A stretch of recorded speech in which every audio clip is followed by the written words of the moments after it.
Okay.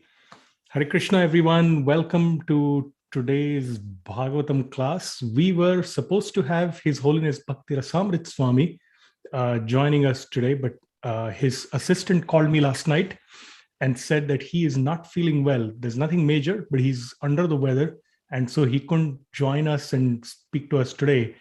And I called Murli Gopal Prabhu, our dear friend from the Bhakti Center, who's now in Florida, last night, and he immediately surrendered, which is his nature. I've known him for many, many years. And he said, whatever the devotees want, I'm happy to do it, which is the true hallmark of a devotee. Murli Gopal probably doesn't need an introduction, but I will give it anyway because I love glorifying sincere devotees.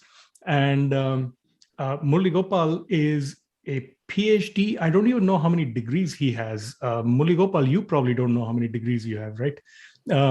He's a physicist, he's a scientist, he's a PhD, multiple graduate, really brilliant and brainy guy who also happens to dance most ecstatically in kirtan, plays the violin, is a fifth degree karate black belt.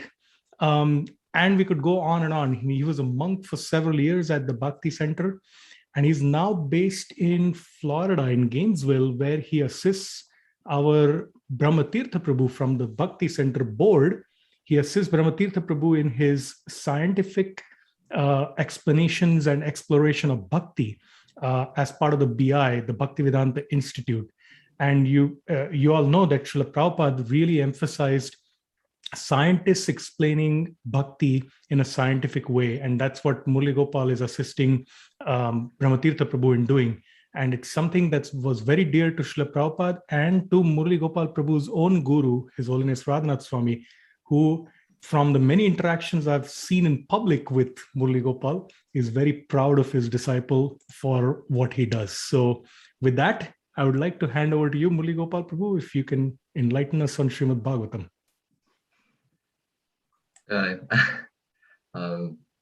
Thank you for the introduction, Prabhu. I'm very, very happy to be with all of you.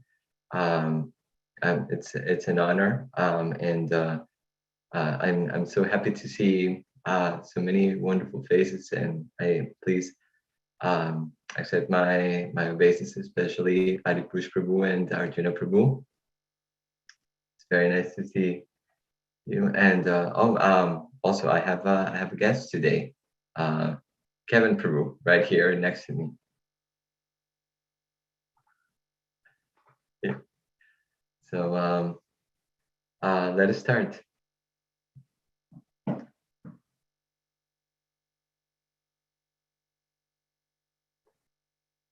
Om Namo Bhagavate Vasudevaya. Om Namo Bhagavate Vasudevaya. Om Namo Bhagavate Vasudevaya.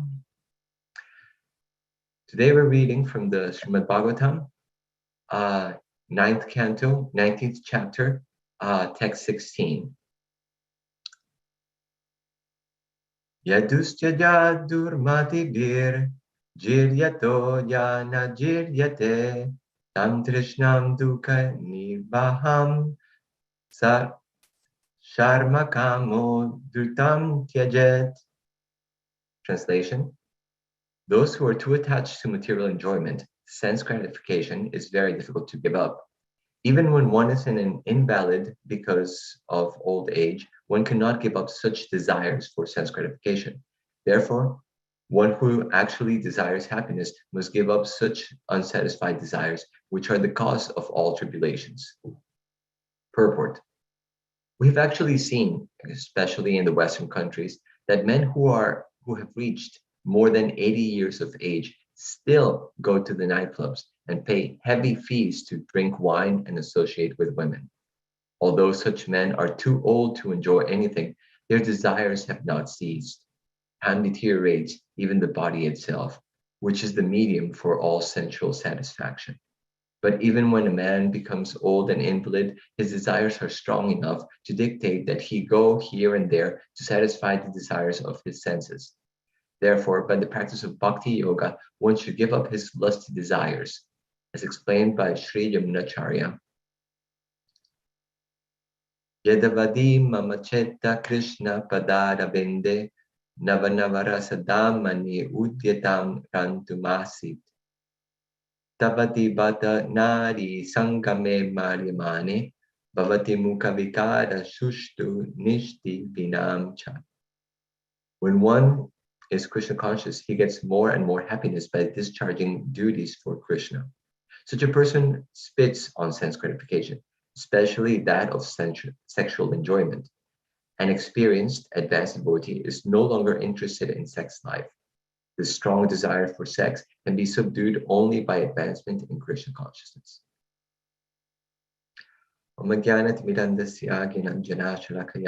Chakshurun militamena tasmai Shri Gurave Namaha. Jai Shri Krishna Chaitanya Prabhu Nityananda Shri Advaita Gadadhara Shivasadi Gaura Bhaktavinda. Hare Krishna Krishna Krishna Hare Hare Rama Rama Rama Hare Hare.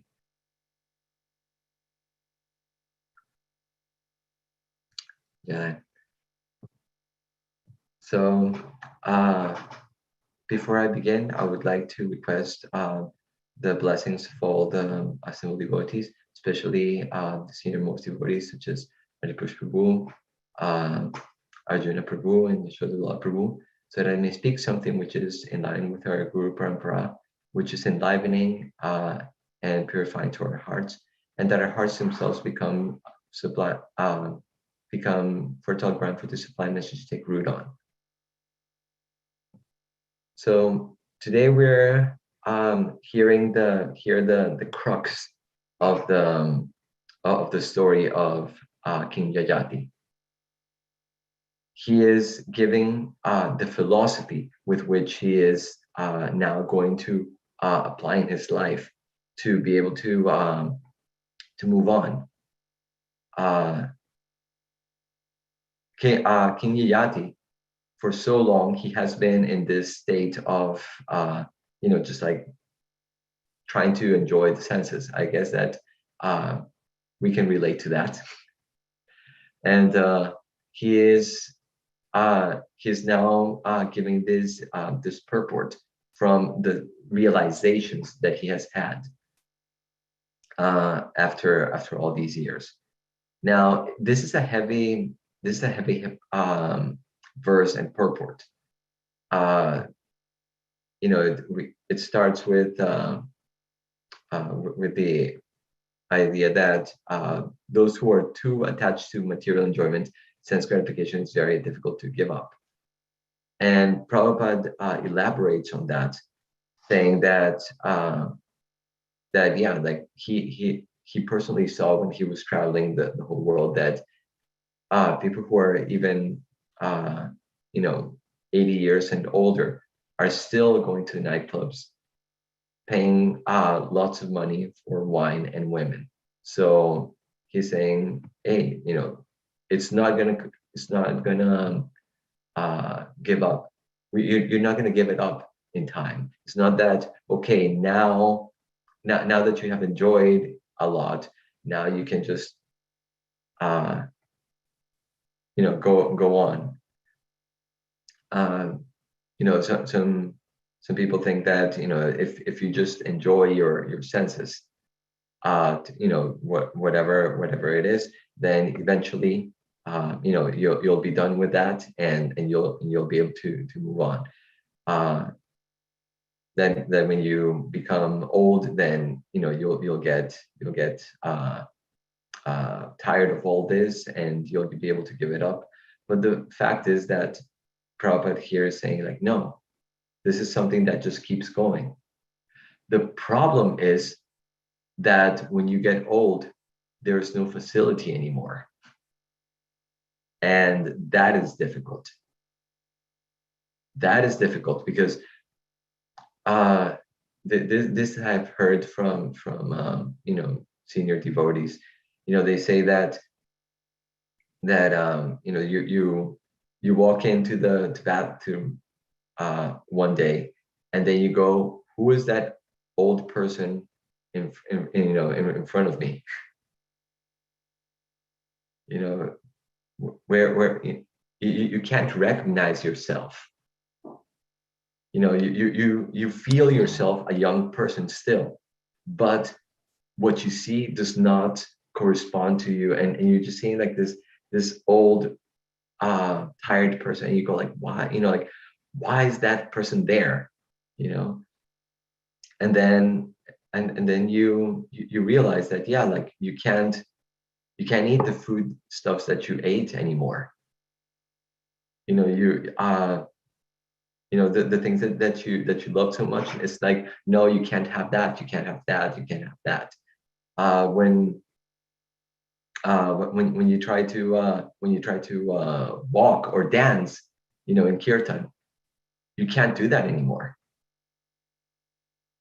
It's Arjuna Prabhu once, even said in a class, just paying your obeisances becomes a challenge for some devotees. It's just like like getting down on your knees to pay you want to do it, and it becomes difficult. Previously you were able to distribute so many books like that. Now you're just going out for a walk is just like a challenge in itself. And even more for a person who is a materialist, a person who is completely materialistic. They're especially if that person has been very handsome or very beautiful in their life, and was getting like all of this attraction from everybody, and just by seeing their faces, like they were attracted to themselves. Now they're seeing a person that nobody wants to look at. It's painful, and that's why things like Botox and plastic surgeries and all of that are so much in demand, because they want to extend that. And the problem is that you can only extend it for so much, beyond that, it just becomes difficult. But the desire to enjoy is still there. I still want it.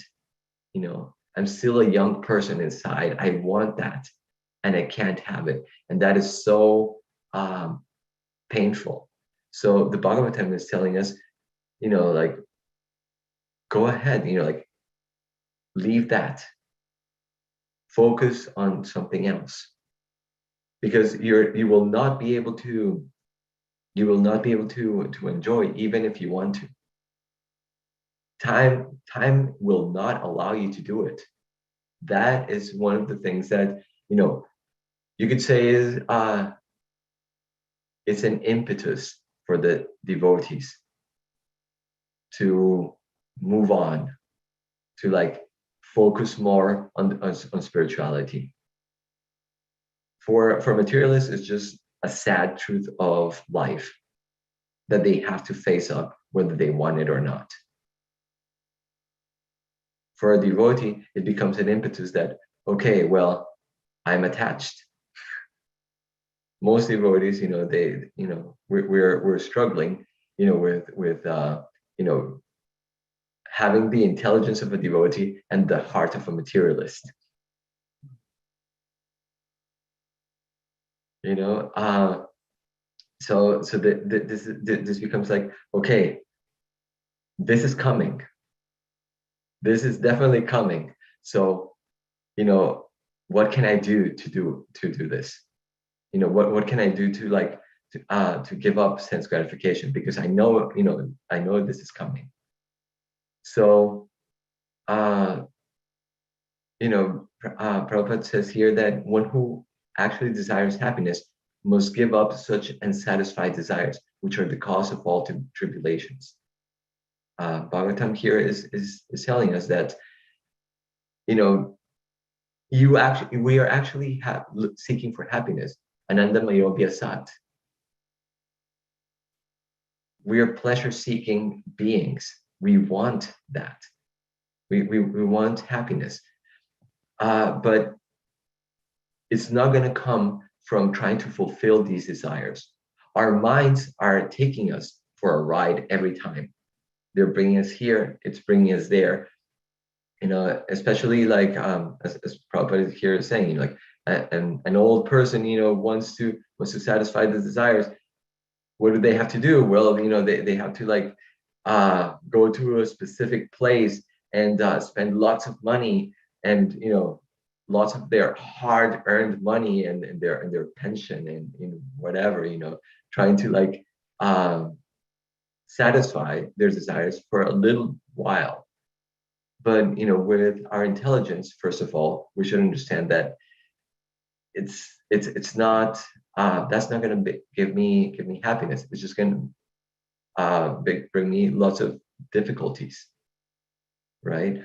And seeing statements such as this, the one that Prabhupada brings up here of Sri Yamunacharya, we have to take that with a in the proper perspective. Previously in our movement, there was and probably in some places still today, that there was this emphasis on like, yeah, I spit on the thought of sense gratification, just like Yamunacharya says here. We cannot just go ahead and say that artificially. When we do that, it's gonna come and bite us. There's gonna be a backslash if we try to give up sense gratification without having the inner realization of it. We should do it, but we should move on in the proper way. The regulative principles are there to help us, to help us guide us so that we don't go too far off the rails, right? But besides that, then we have to mold our lives in a way that, okay, yes, I can't give up sense gratification right now, but I will try to control it to some degree. And in the meantime, I'm going to add as much Krishna as I can into my life. Trying to, like hear as much Krishna Katha, do as much service, hear as much, participate in as much kirtan, just like try to fill my life with as much Krishna as possible. Because eventually that is the only thing that will really allow me to move on, to have that inner realization, to leave sense gratification. We have seen that people who are very renounced to some degree can again fall back. There's the story of Shaubari Muni, the yogi who was able to meditate underwater for thousands of years, and he chose to do it underwater so that he could control his environment and not be disturbed and just focus in on spirituality. And unfortunately, he saw at some point some fishes, having sex, which is not really that. I mean, if you see, like, have you ever seen fishes having sex? It's from the point of view of humans, it's totally rated G. The female fish comes in, she lays down the eggs, and then moves on, and then the male fish comes in, leaves down the sperm and leaves, and then the sperm swim down to the eggs, and that's how they have children. Well, this was enough to make Shaubari Muni agitated. just see material world, how it works. It's incredible. Even that was, enough for Shobhari Muni to just like, go like, okay, I can't stay here anymore. I have to go, fulfill my desires to have a partner. And he went and had he went to ask for the hand in marriage of one of the princesses, and I think it was Manu that he asked for his daughter, and he said like,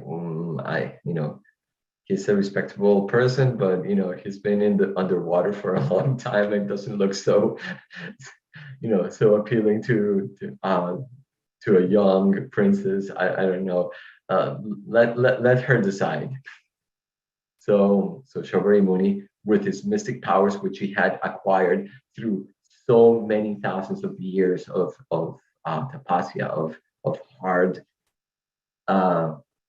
austerities, he used that power to become beautiful. And then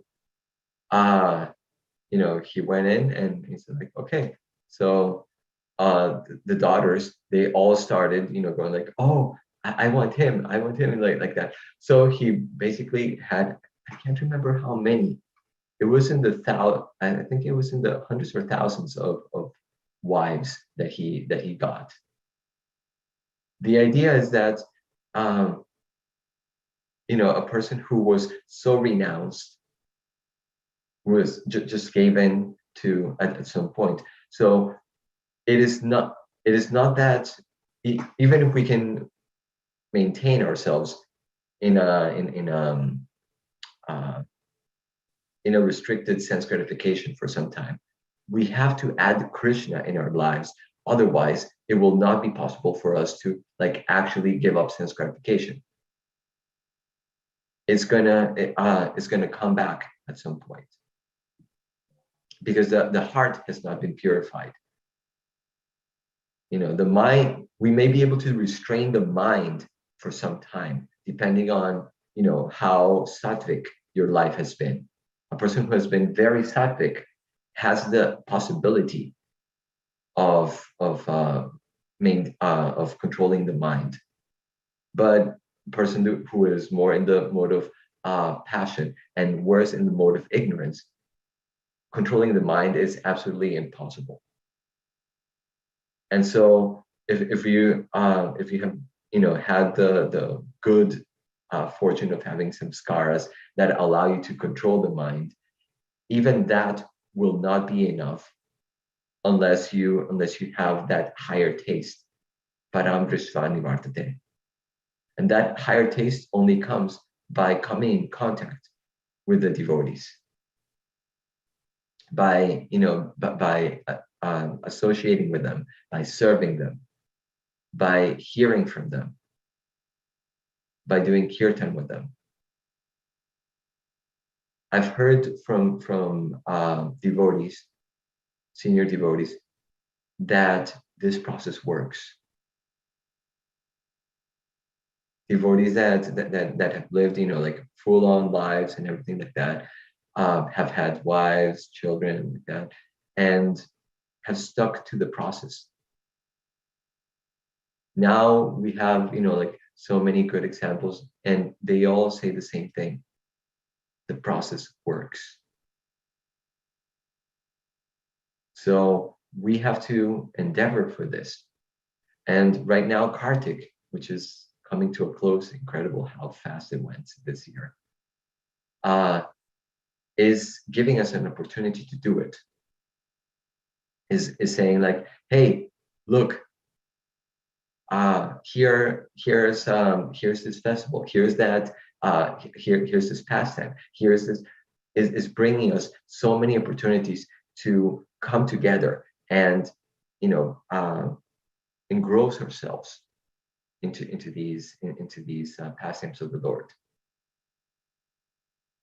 into associating, to do so many things, like for a festival, you need lots of help.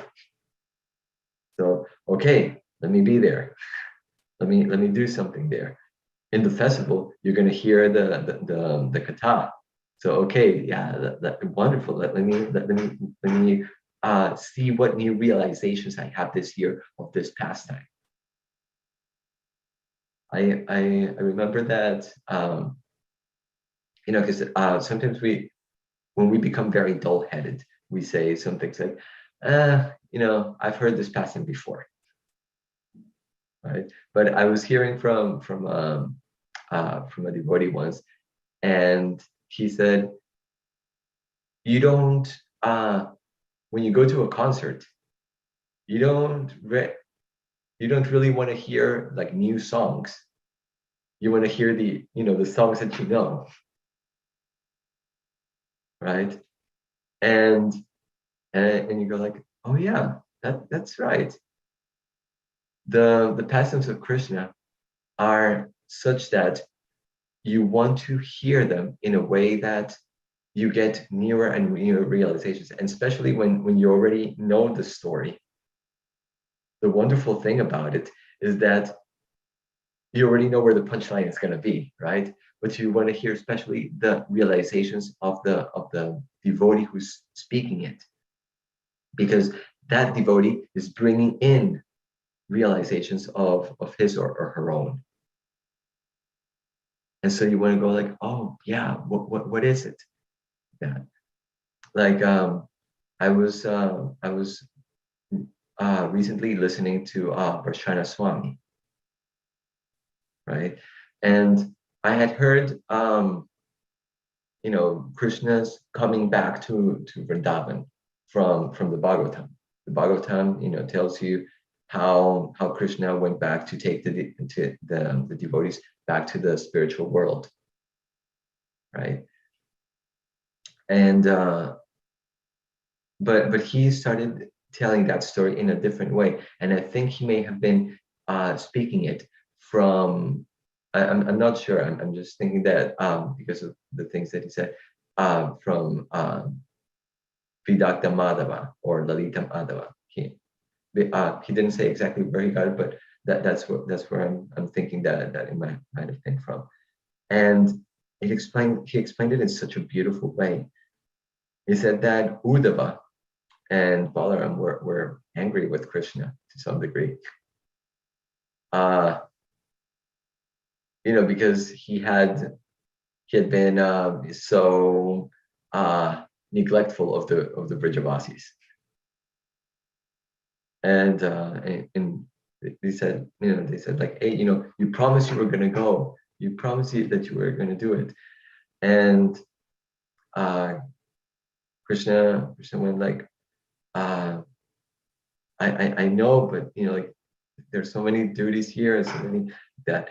And there was a swan carrier that came, a swan messenger, a Hamsaduta, and Krishna saw that messenger, and the messenger said, first of all, trying to see like, oh, is this the person that I'm supposed to give the message to? And then he recognized that yes, this is the person. So he said that he is the messenger of a friend of the princess. He came in with a message from this friend of the princess, which is Lalita Saki, saying, Krishna, do you remember this calf, this brown calf that used to feed and caress like that? Well, she's all grown up now, and she has her own calves now. And do you remember that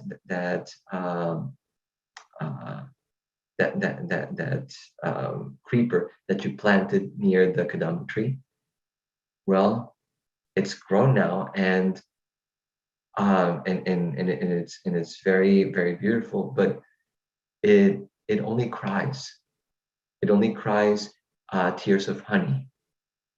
And when we see it, we also cry. And it went on with the latest message like that. And then it was the message from the princess. And it went something like, and it started, with a stanza like, Krishna, do you remember those two wretched syllables, Radha? And Krishna just broke down at that point. He was saying like that these two syllables are the only thing that sustains my life. And then the messenger just put in laid in all the unfinished letters that Radharani had written for Krishna and were never sent, because Krishna was always wondering, like, I never get any messages from Radharani, like what happened with them. And he saw like all these unfinished letters that started something with Krishna, I love you, I can't live without you. It's like, no, that's too heavy. Or Krishna, when are you coming back? No, that's trying to control Krishna. That's not proper. Or and it went on like that, just like unfinished letters, and they were all smudged with her tears. So Krishna told Daruka, his charioteer,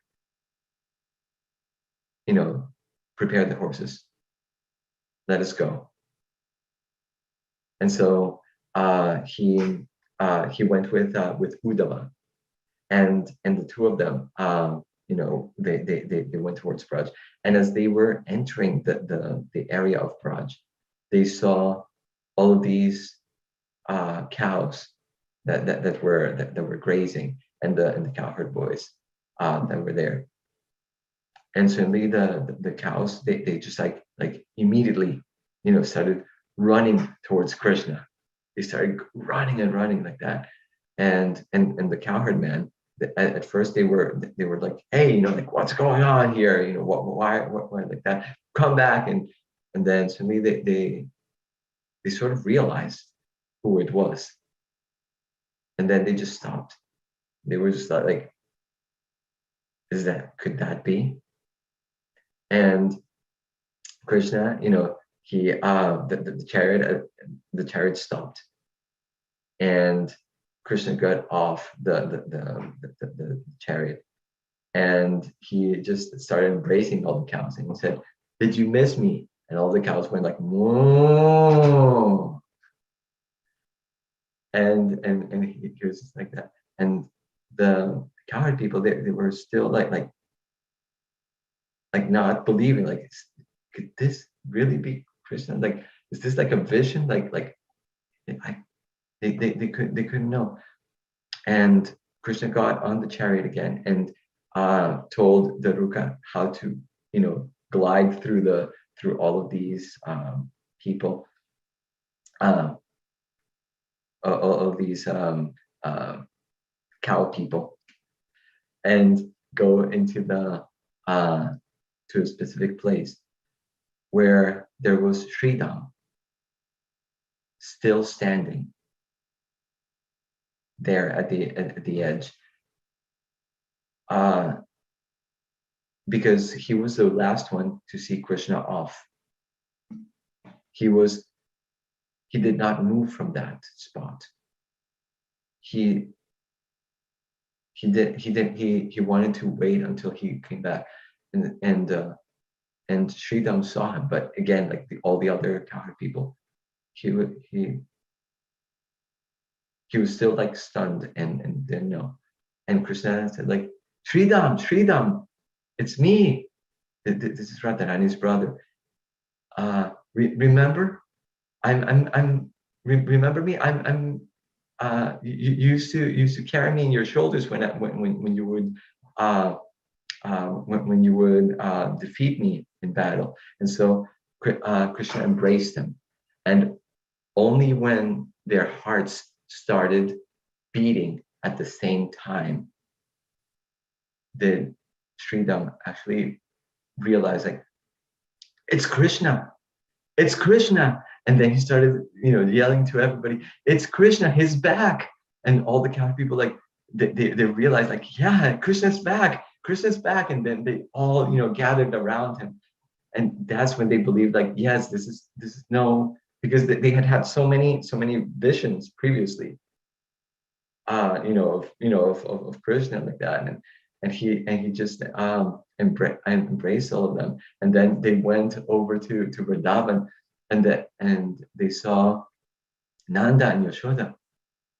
And Krishna just, like fell down, to pay his obeisance to them. And, they picked him up and they embraced him to their hearts.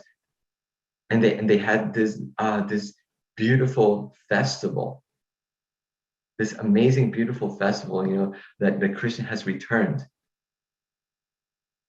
But there was one person who was not there. A person who was still, out, and it was Radharani. And they came with the news to her, and she was like, "Oh, Krishna's back." But the problem was that she had not taken care of herself for so long, and so all of the sakis came in with all these ornaments and saris and like that to dress her up for Krishna, and they dressed her up so beautifully, and she was like going to rush towards Krishna, but Lalita said, "No, you cannot, and you have to wait for him to come to you." And Radharani was pleading with her, "Please let me go. I really want." She said, "No, it is not proper. He has to come to you." And so, at the end of that day, Mother Yashoda tucked Krishna into bed and gave him a kiss. And before she left the room, she was looking at him, at his beautiful face, which she loved so much, and then closed the door. Immediately, Krishna got off the bed and went out the door. Well, and out the window, actually. And he knew, that the gopis were waiting for him. So he went over to the groves where he knew that he could meet Radha. And when he got there, Radha was standing so beautifully dressed. And Krishna didn't know what to do. She was just sitting there. And she didn't say anything. She just motioned to him to sit next to her. So he did. And she asked, Krishna, did you ever remember us when you were in Mathura? And he just started crying. He just started crying, and he fell at her feet.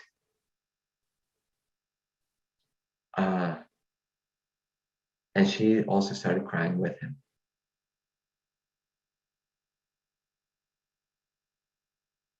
Krishna wanted to be alone with her, but this was the time of the Rasa Leela. Everything, the paraphernalia and everything was there for Rasa Leela. So they would have to wait a little time after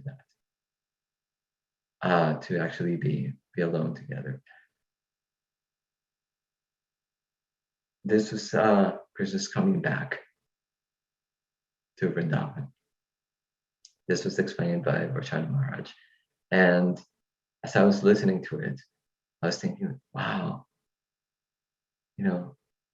it's so amazing. We have so much literature, so much so many things to explore. And these senior devotees, they're giving us, these glimpses into the spiritual world that really are filling our hearts much more than, any wine and women will ever do. These things that we can take in, and they will make us much happier. And even if we're old and decrepit and we can't, do anything else, at least I can listen. At least I have the good fortune of listening to these beautiful stories of Krishna, which are not just stories that happened at some point, but they're actually, when we hear it from the devotees, they're actually playing out in our hearts. And Krishna is not different from his name. It's not different from his pastimes. They're actually happening for us when we completely absorb ourselves in these kathas. And that is the power of that association. And when we hear it, it's not because Krishna is like the sun. The sun purifies everything by its touch. Just by hearing about this, our hearts become cleansed. So not only do we get spiritual happiness from it, but also our hearts become cleansed, and we come closer and closer to that point where we can actually, leave sense gratification altogether and say, Krishna, all I want is you. So it is now 8 o'clock. I'm sorry to go all the way, to the limit, but it's a very vast subject, and unfortunately, you had me today instead of Sagar Maharaj, who is much more qualified in terms of talking about renunciation. Hare Krishna.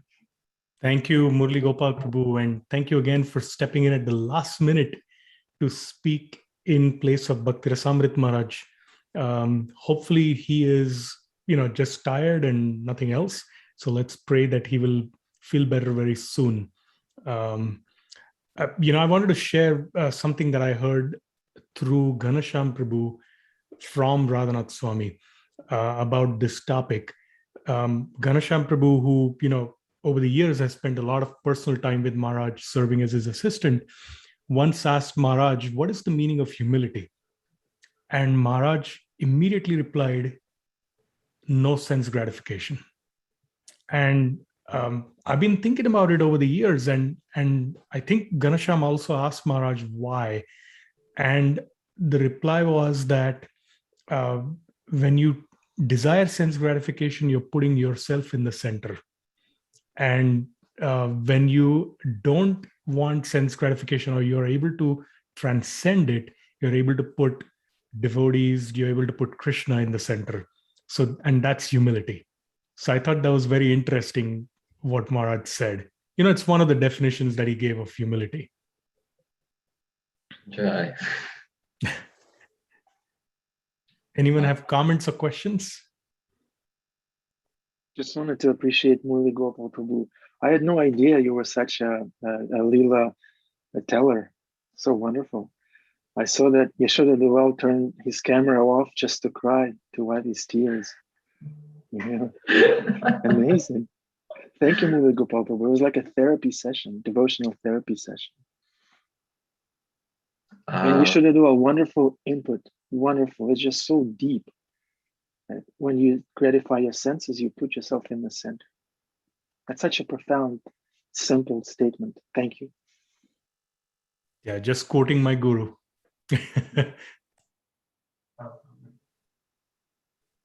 Anyone else? Go ahead. Go ahead. Kev, you're unmuted. Can you hear me? Okay? Yeah. Okay. You brought up the yogi, right? That was underwater, the renunciates, and it's easy to see how many people in this material world, we can all operate in extremes, right? Take either Get close to the computer. I can barely hear you. So it's easy to see how in this material world many of us can operate in extremes, whether we're completely renunciating, rejecting the world, or just overindulging in the world. So my question is, where do we find that balance? Because it seems like balance is a lot more difficult than the extremes as we see it. Yeah. It depends for different people, where that balance is. It's like if you ask a devotee who is just like getting off drugs, and or Do we have anybody in the audience that Kev can ask who's getting off drugs? or like has been drinking heavily like that, like that itself is a major step forward. That itself is going leaps and bounds. For a person who has lived in a farm very simply all his life, it might be something different. So every one of us is in a different stage of devotion and renunciation. You have to always assess, like, okay, where are my strong points and where are my weak points, right?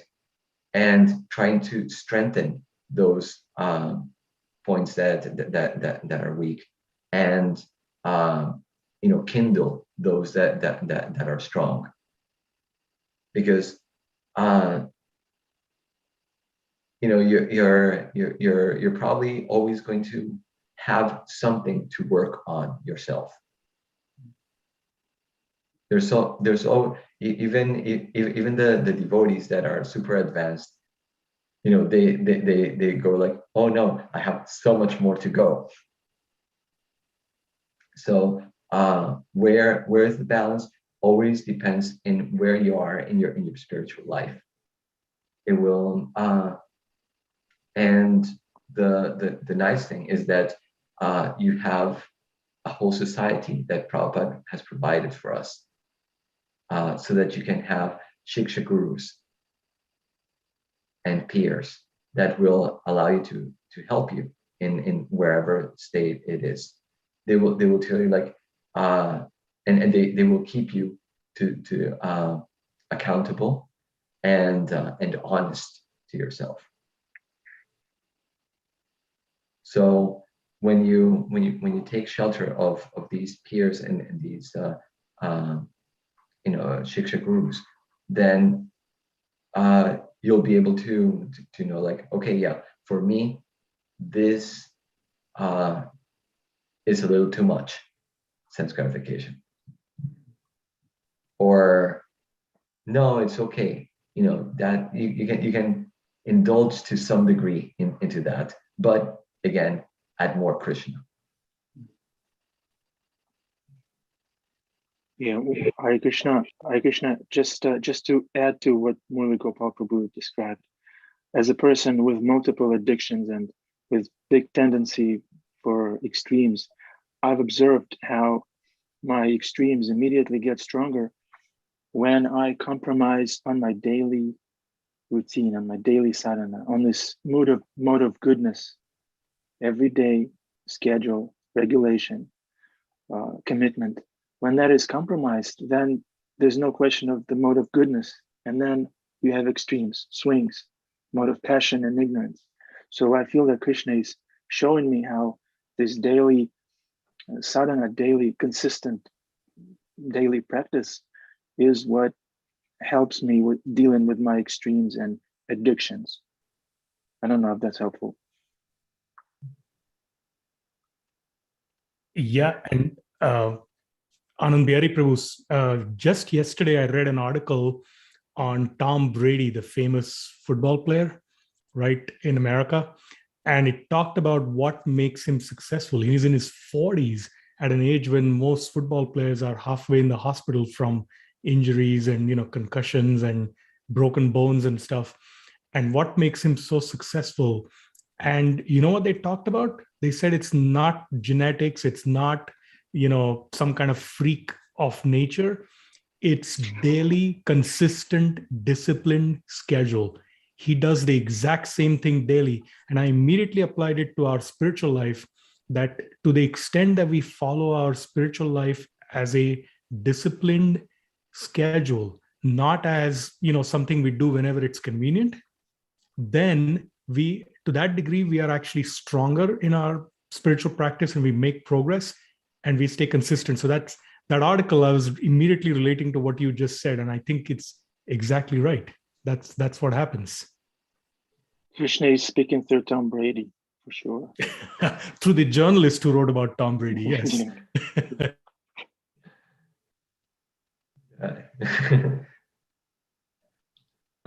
Hare Krishna. I like to say thank you so much for being so honest and sharing everything, and reminded me of how much love Krishna has for us through this story. And everyone, I've never experienced a community so honest and so pure. Sorry. And I just want to say thank you so much, everyone, for being so honest, and it's so true. The more we listen to something, the more we become aware of new perspectives, of new realizations. So it may be the same story or the same pastime story from Krishna, but then something else sparks up and I'm like, wow, I never caught that before. And the way that I always use music too as I can't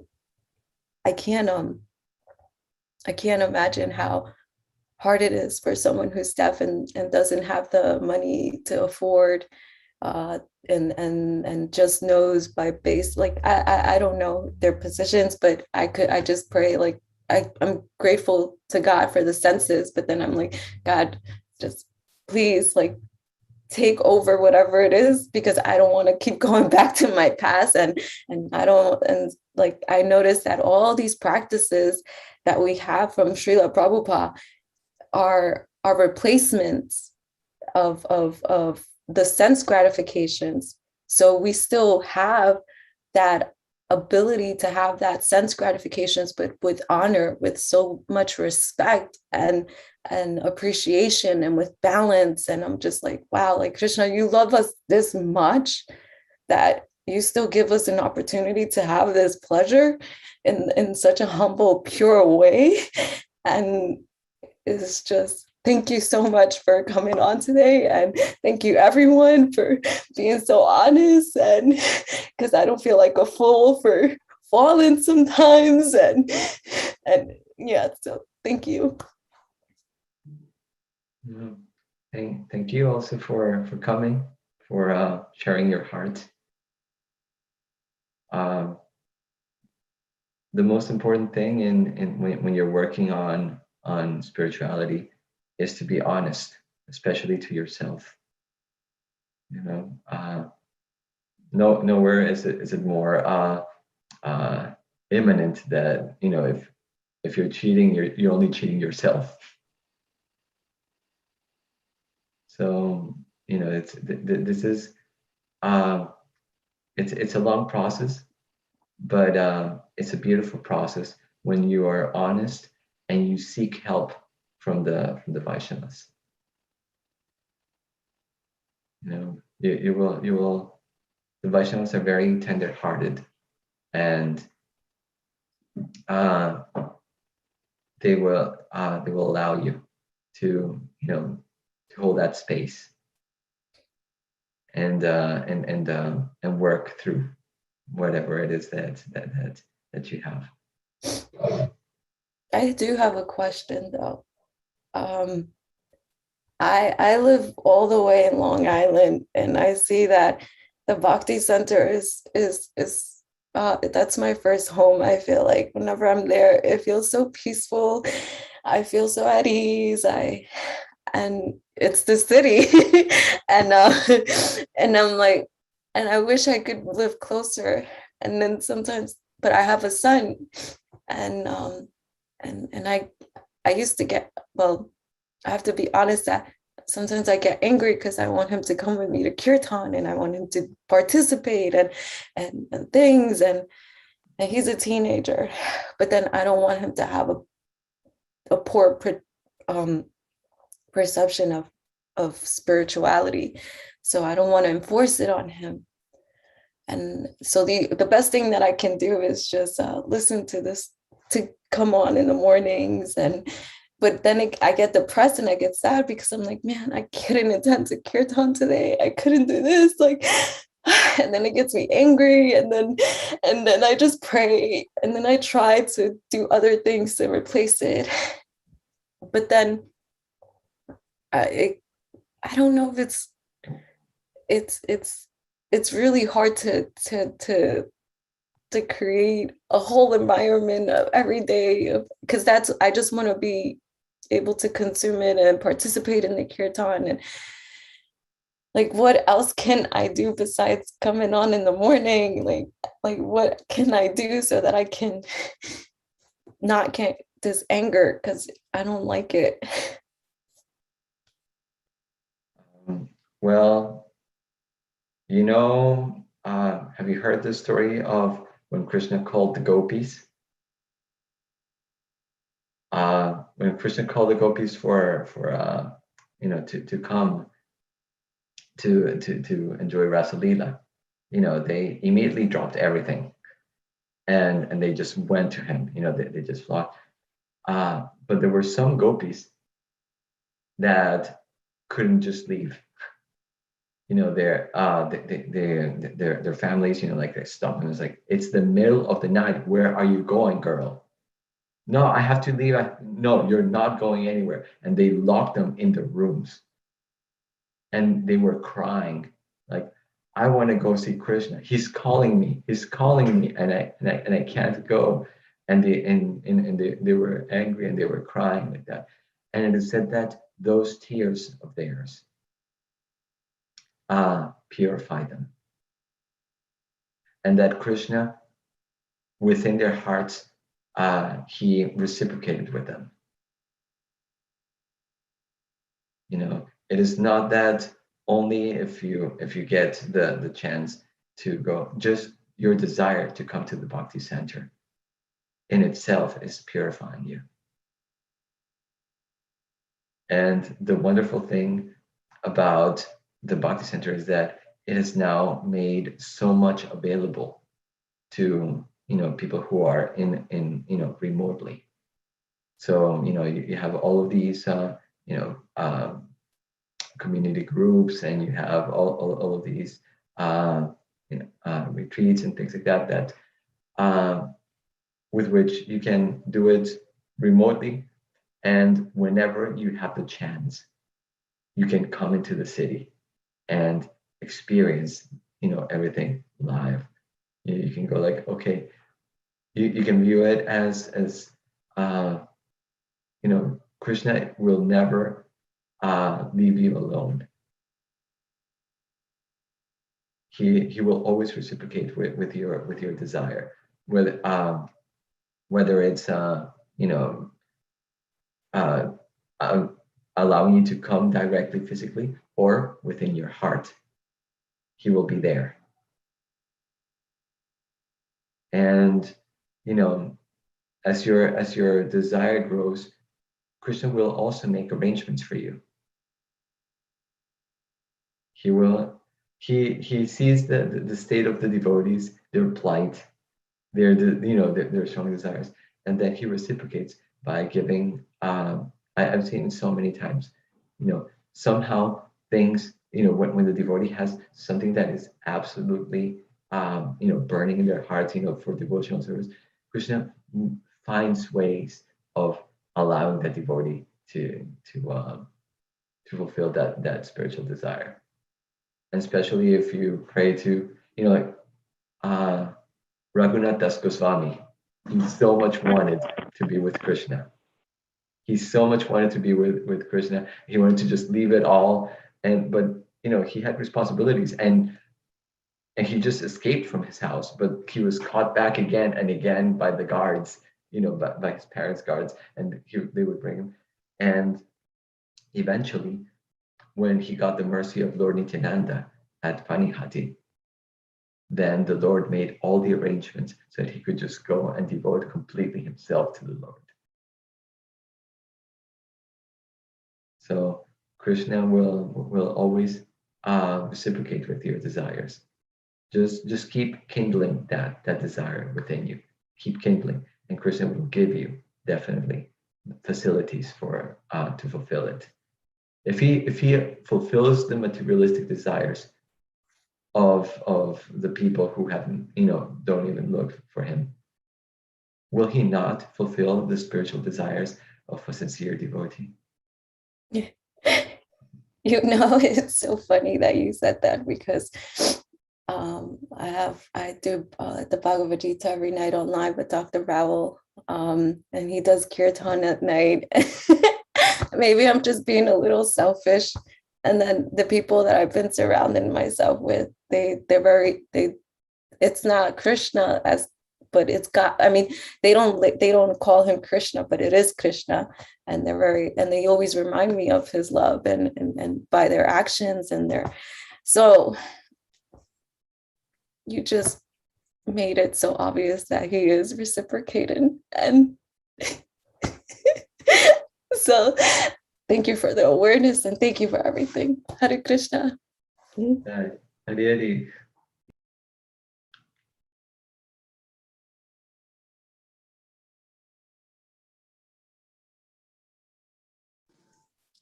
Okay. Hey. Yashoda Duval, you want to say something? No, go for it. Okay. Thank you, everyone. Thank you, Murli Gopal Prabhu, for a very wonderful, tearful, heartfelt presentation.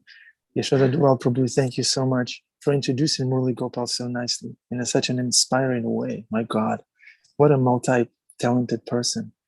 And thanks everyone for contributing to class, for tuning in, for asking a question, for sharing a reflection. Angel, thank you very much. We're here for you. And you're a part of this community. So thank you for being who you are, for tuning in regularly. Thank you. Okay, we're going to close. Thank you very much. Have a wonderful day. Krishna is real. He's working in everyone's life. Tom Brady, news channels, Krishna is everywhere. Okay. Hare Krishna. Hare Krishna. Shla Prabhupada ki jai, Murli Gopal Prabhu ki jai, Nitai Gaur Bhakta Vrinda ki jai.